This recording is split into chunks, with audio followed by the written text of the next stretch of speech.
Very often when we talk about religion, I think virtually always in the public square, and certainly in this country at the moment, we talk really about a construct, a straw man, which is then easily knocked out. And that straw man is really about the institutions of certain religions and the way the behaviour of certain people within these, human beings who have erred and made mistakes and committed crimes and so on. And that kind of obscures us from the reality of discussion, which is really the question of religion itself, which is something which actually emerges and emanates from within the human person. Religion is necessitated by the nature of mankind, as opposed to being something imposed on mankind by himself or even by God or any extra human force. It is something that is defined by our desire, our structure, our needs, and so on. For me, it's something that goes to my relationship with the totality of reality. It is a total hypothesis. Even though parts of it are perhaps incomplete, parts of it are to be filled in, parts of it are to be speculated about, parts of it are to be unknowable maybe and undefinable. Nevertheless, it provides for the human being a working hypothesis of reality in its totality, so that this allows the individual person to be completely stretched in reality between different points, between the point of origin, whatever that might be, to the point of destination, whatever that might be, in an infinite space, as opposed to in a narrow space constructed by man. A narrow space which was defined by former Pope Benedict in the Bundestag in 2011 as the bunker, which man has constructed for himself to live in without windows, where he has closed out the mystery of existence, the mystery of reality, in order to create a space in which he can control everything, he can measure everything, he can prove everything, he can demonstrate everything. Everything is coherent within that space, that constructed space. And he creates the illusion, therefore, of omniscience and omnipotence within that space in order for himself to feel safe and in control of his environment. The great problem with this is that the part of the mystery that cannot be closed out is, of course, man himself, the human reality itself. Because when we walk into the bunker, we are human, we are the mystery, we carry the mystery with us. And the device that our culture has developed for this is a kind of it's an invisible and an unconscious device. We're not aware that it's actually happening to us, but it's almost as if we have erected in front of each of us a plate glass window or a screen through which we look at reality. Almost we consume reality, so that we discount the unknowability of our own existences, the mysteriousness of our own existence, the questions. We discount the questions which really ought to define us, because these questions are gradually expunged by the culture of the bunker. They're actually extinguished as questions, and of course the answers therefore are irrelevant. The answers don't arise. And so, and even religions, and a lot of the problems that we see with religions in this moment has to do with this particular syndrome, this particular phenomenon, because they themselves become bunkerized. They themselves begin to actually behave within the bunker as simply the providers of consolation or some extra, a kind of a way of resting, of relief from the intensity of the bunker reality, which is entirely to do with, artificially constructed modes of human activity, which are to do with false ideas of desire. We see this in Ireland in the last 5 years, the consequences of 10 years of misunderstanding our desires. I mean, you can listen for all day long for the last 5 years on the radio. You won't hear the problem defined like this, but this is precisely what's happened. You can't really get to the bottom of it by understanding banking regulation or economics or anything like that. You have to understand that actually it is human desire aimed in the wrong direction. So we are mysterious creatures who are defined by this infinite force, which is desire, which seeks, like a heat-seeking missile, it seeks its correspondence in reality. It seeks to find something that will actually answer it. And it can't find it in the reality we've constructed, because the reality we've constructed, because it has walls, it is a roof, it is a ceiling, it is a floor, it is a bunker that shuts out not just the mystery, but it shuts in the desire, which then ricochets all over the place, seeking its correspondence and creates mayhem, not just for the human person, but for the society. Now, take the society. I mean, you see, there's a kind of an illusion here that we have been working with in the last few years as we began to discuss the possibility of jettisoning the Catholic heritage that we've inherited, the Christian heritage that we've inherited. And it is the idea that, because we have all of these things, of course there have been some negative aspects, and we concentrate relentlessly on these. But there are many aspects of our society which are there. They're not to be taken for granted. They're not something that we were given automatically and would have been there anyway. But we behave as if they were, as if that they're automatically going to remain even when we've removed the source of them, the source of the order that has been generated in our society. And I'm not talking just about morals. I mean, the cliche in this whole argument is about morals, and that's a big discussion. But, morals is only the beginning of it.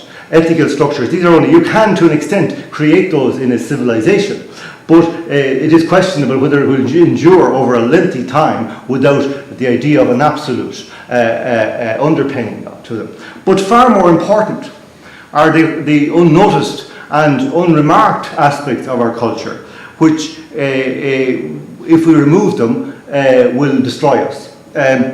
For example, the idea of meaning and hope.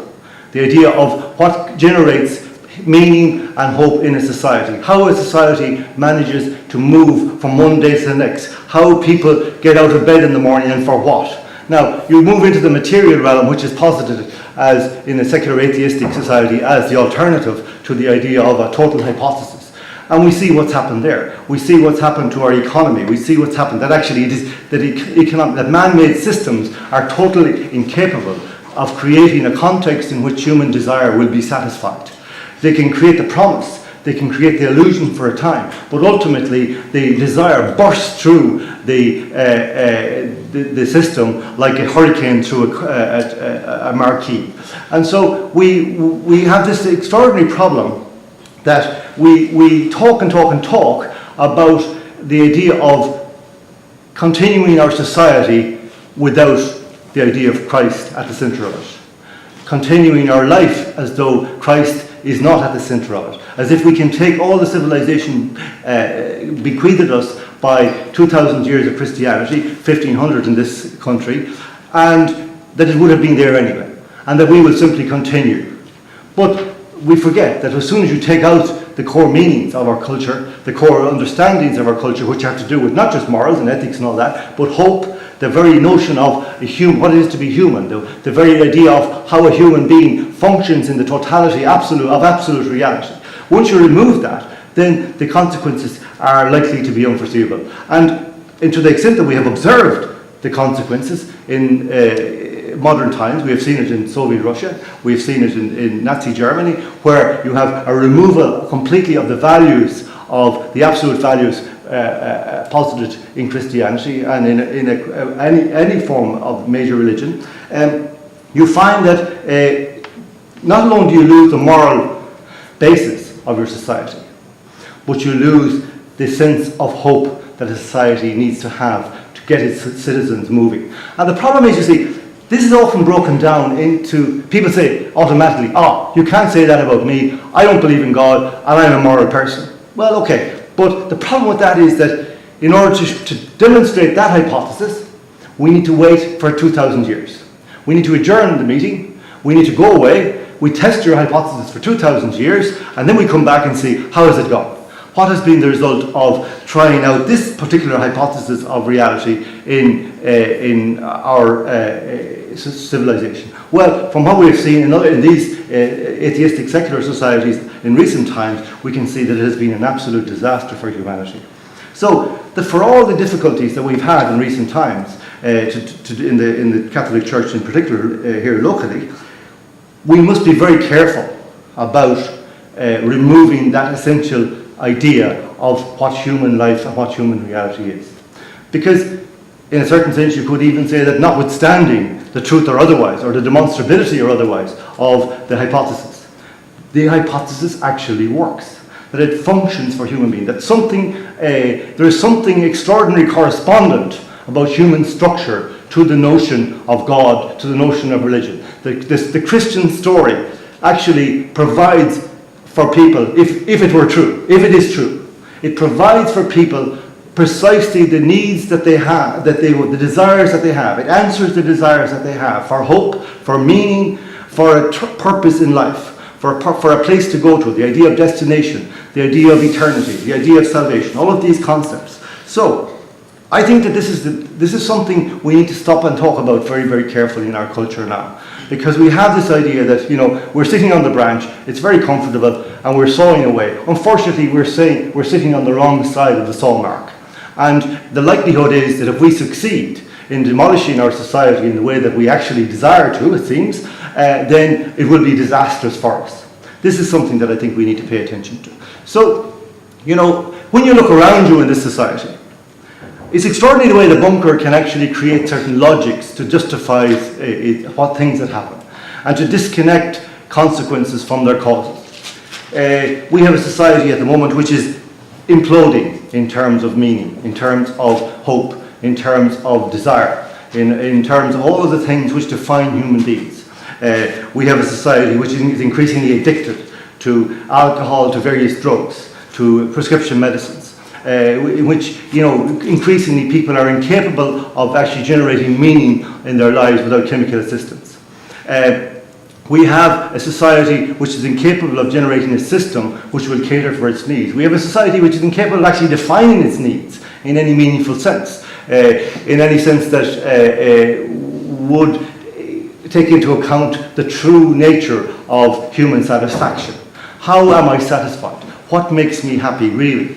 We have a materialist society which, through advertising and commerciality and the pumping of huge amounts of money through our system, creates this illusion all the time that we can actually satisfy our needs in this way. Even though the debris of the wreckage of the past is all around us, we seem to kind of just to ignore this and not make the obvious connection. So it seems to me that there is something in the human structure which cannot be satisfied by the things that we're promised in this materialist way. And then the question arises, well, what is this desire for? Is it capable of satisfaction at all? Is it capable of being answered? Well, to the extent that we have seen in past times in Ireland that people were able to exist in a very simple way, in a very basic way, on very little material sustenance, because they had a belief in an eternal reality, in an absolute reality. So, and we look back condescendingly on these people and regard them now as superstitious idiots. But in fact, these people were entirely in harmony with their own structure and nature. They may have expressed it in what seem to us now to be very simplistic ways, very,